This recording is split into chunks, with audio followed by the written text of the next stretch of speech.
नमस्कार, मी लतिका। आज मी तुम्हाला मसूरची डाळ आणि उडदाची डाळ ह्याच्यापासून मी भजी बनवून दाखवणार आहे। तर ह्या वाटीच्या मापाने सपाट वाटी मसूरची डाळ होती, ही भिजत घातलेली आणि भिजत किती 5 तास मी भिजत घातलेली आहे। आणि आपण जेवतो ना ते चमचे 2 चमचे मी उडदाची डाळ ही भिजत घातलेली आहे। भिजत घालताना स्वच्छ धुवून घेतली होती। आता एकदा स्वच्छ धुवून घेते आणि पूर्णपणे ह्याचं पाणी निथळून घ्यायचं। स्वच्छ धुवून बघा मी पाणी निथळून घेतलेलं आहे, तरी पण थोडं तरी पाणी राहतच बघा। आता हे मिक्सरच्या भांड्यात आपण काढून घेऊया। मिक्सरच्या भांड्यामध्ये बघा मी डाळ काढून घेतलेली आहे। त्याच्यामध्ये ह्या 6 मिरच्या घेतलेल्या आहेत आणि ह्या हिरव्या मिरच्या आहेत, काय काय त्यातल्या लाल झालेल्या मिरच्या आहेत। तुमच्या तिखटाप्रमाणे मिरच्या घ्या। अर्धा इंच आलं घेतलेलं आहे आणि 3 लसणाच्या पाकळ्या। ह्याच्यामध्येच काय करणार आहे मी ओवा टाकणार आहे, कारण की ह्याच्यामध्ये ओवा टाकला की नक्की चव छान येते। त्यात टाकणार आहे छोटा 1 चमचा जिरं आणि ह्याच्यामध्ये थोडासा पाण्याचा वापर करायचा आणि बारीक करून घ्यायचं, एकदम बारीक करायचे। मिक्सरला बघा मी बारीक करून घेतलेलं आहे। ह्याला काय होतं मिक्सरच्या भांड्याला साईडला थोडी थोडी डाळ चिटकलेली बघा ही तशीच राहिलेली आहे, कारण पाण्याचा वापर एकदम थोडासा करायचा, जास्त जर केलं तर एकदम असं पातळ होईल। वाडगं घेतलेलं आहे त्यात आपण हे काढून घेऊया। हे बघा आता हे पडायला सुद्धा एवढा वेळ लागतो, म्हणजे तुमच्या लक्षात आलं असेल की पाणी एकदम मी थोडंसं टाकलेलं आहे। हे मी सगळं काढून घेते। पहिलं डाळ बघा मी काढून घेतलेली आहे अशा पद्धतीत। आता ह्याला काय करणार आहे 5 ते 7 मिनिट फेटून घेणार आहे। चांगलं मस्त असं बघा फेटून घेतलेलं आहे, होता होईल एवढं चांगलं फेटून घ्यायचं याला।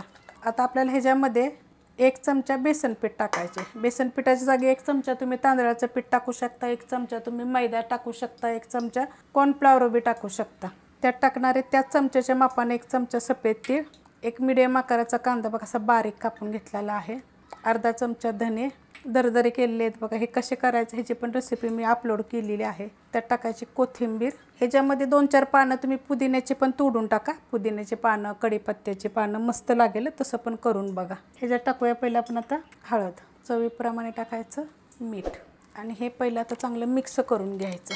तेल घेतले बघा 1 चमचा, त्यात टाकायचं आपल्याला थोडीशी हिंग पावडर, असं मिक्स करून घेऊया आणि वतून घेऊया आणि आपल्याला ह्याला मिक्स करून घ्यायचे। तेल आणि हिंग पावडर टाकल्यानंतर बघा मी मिक्स करून घेतलेलं आहे। आपण आता बनवायला घेऊया। तेल बघा मी गरम करायला ठेवलं होतं आणि चांगलं कडक गरम झालेलं आहे। आता आपण असं सोडून घेऊया, असं सोडून घ्यायचं। तुम्हाला पाहिजे तर त्याच्यामध्ये चिमूटभर तुम्ही खायचा सोडा पण टाकू शकता, कारण जेव्हा आपण फेटून घेतो का नाही तर गरज पडत नाही आहे। पण खूप अशा कमेंट येतात की थोडा तरी सोडा टाकावा, तर तुम्हाला पाहिजे तर तुम्ही टाकू शकता। ह्याच्यामध्ये मग तुम्हाला पाहिजे तर पालक टाका, मेथी टाका। खूप रेसिपी तुम्हाला मी सांगते की बाबा अशा पद्धतीनं करू शकता। खूप आपल्या चॅनलवर भजींच्या तर एवढ्या रेसिपी आहेत ना, तुम्ही कोणती पण करून बघा, चवीला छान लागतात। पण कसं असतं प्रत्येक गोष्टीची चव वेगळी असते। जसं आपण कांदे भजी खातो त्याची चव वेगळी, बटाटा भजी खातो त्याची वेगळी, कारण हे कसं कांदा भजी बटाटा भजी आपल्या तोंडाखालचे येते, जसं हमेशा आपण हे खात असतो ना कधी ना कधी, तर त्याची चव असते। हे कसं आपण कधीतरी करतो तर ह्यांची चव जरा वेगळी असते। तर अशा पण पद्धतीने करायची, नाश्त्यासाठी सुद्धा तुम्ही करू शकता। आता ह्याला थोडंसं 1-2 मिनटानंतर आपण हलवूया, ह्याचा थोडासा फेस अजून कमी झाला पाहिजे। आता हे कशाबरोबर खायचे तर चटण्यांच्या एवढ्या रेसिपी मी अपलोड केलेल्या आहेत ना, आपल्या एकतर चॅनल चटणीचंच आहे, त्याच्यावर कोणत्या पण चटण्या तुम्ही खाऊ शकता आणि तेलकट वगैरे बिलकुल होत नाहीत, एकदम कोरडे कोरडे, वरून एकदम क्रिस्पी, आतून एकदम सॉफ्ट। तुम्हाला मी एक तोडून पण दाखवेन। आता हे आपण असं गोल्डन कलर येतो आपण ह्याला फ्राय करायचे।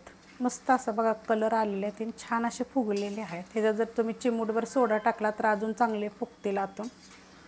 आता हे असं थोडंसं नितळायचं आणि अशा पद्धतीत बघा हे काढून घ्यायचं।